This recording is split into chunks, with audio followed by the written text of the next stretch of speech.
تکوین ہے۔ مولانا کا جو سیاسی جلسہ ہوا ہے زاخیل میں، وہاں پر اسٹیج پر سلیم صافی پہنچا تھا،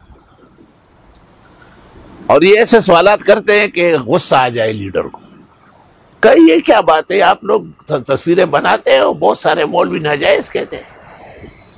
مولانا نے کیا جواب دیا؟ آفرین از خدائے بر پہ درے کہ از ومان ای چنی پہ سر۔ انہوں نے کہا تصویر حرام ہے اور قطعاً حرام، یہ الفاظ ہے ان کے۔ البتہ اس پر بحث ہے کہ کیمرے سے جو بن رہی ہے یہ بھی ویسی مورتی اور مجسمے کے حکم میں ہے۔ اس اختلاف سے یہ لوگ فائدہ لے رہے ہیں، یعنی کہ میں لے رہا ہوں۔ میں نے کہا دیکھو فقیہ امت کا بیٹا ہے نا، تو اس کی بنیاد راسخ ہے۔ بہت بہترین جواب دیا ہے، کہ تصویر حرام ہے اور قطعاً حرام ہے۔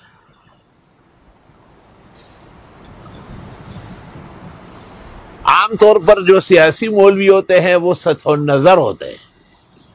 یہ طارق جمیل کو بھی جب بھی میں نے شکوہ کیا کہ آپ کا یہ بیان نامناسب ہے، تو یہی کہا ہے کہ ہمارا تو تبلیغی علم ہے، سطحی سا سنی سنائی باتیں ہیں، اور آپ جیسے ہمارے محقق اور عالم اس پر خفا ہے، بجی ختم ہو گئے۔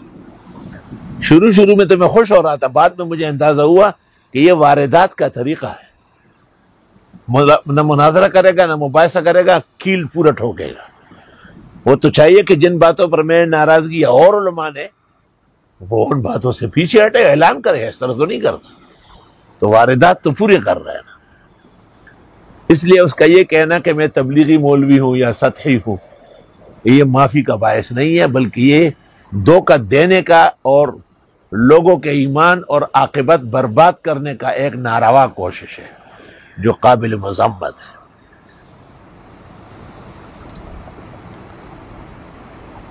ایک دفعہ مولانا فضل الرحمان صاحب ہمارے یہاں مہمان تھے، یہ مدارس شیڈ والے مدرسے میں۔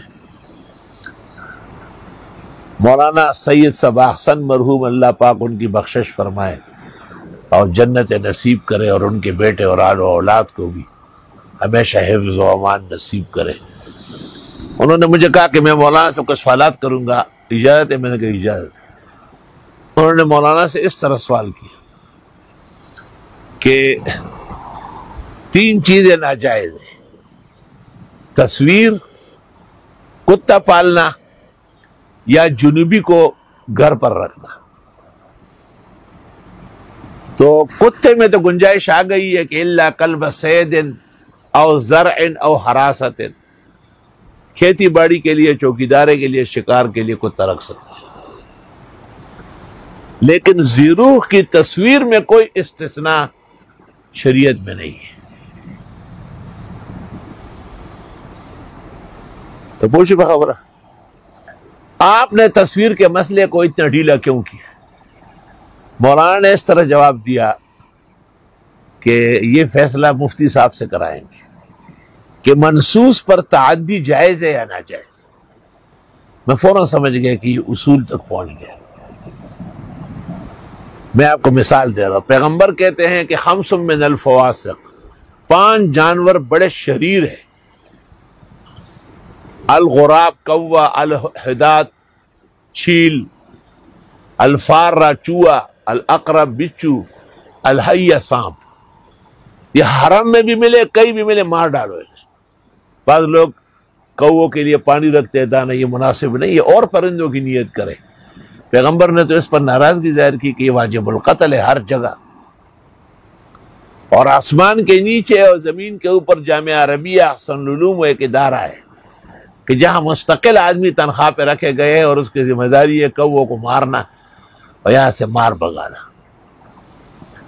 اس دن ایک بڑے بزرگ پر ظالمانہ قاتلانہ حملہ ہوا تھا اور پھر وہ بچ گئے تھے، شکر ہے اللہ کا۔ تو ان سے لوگ اظہار پرسے کے لیے جا رہے تھے، مغرب کا وقت ہو رہا تھا، میں نے اسے دیکھا، ہر طرف سے کووں کا غول تھا۔ میں نے کہا یہ شیخ الاسلام تو کہلایا، لیکن اس کو یہ پتہ نہیں ہے کہ یہ احکامات جاری کرے کہ بھائی دارالعلوم کی طرف سے ایک ڈبل تنخواہ ملے گی، نام کوا دارالعلوم کے 100 ایکڑ کے اندر کہیں نظر نہ آئے۔ باتوں میں باتیں آتی ہے، گھبرانے کی ضرورت نہیں ہے، مضمون کا تقاضا ہوتا ہے۔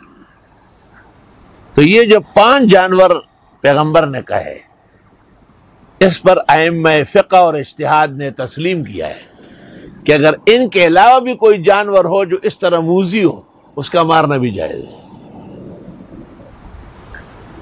تو مولانا نے صباح احسن کو کہا کہ یہ فیصلہ مفتی صاحب سے کرائیں گے کہ منصوص پر تعدی جائز ہے۔ میں نے کہا جائز ہے، بلکہ ثابت ہے۔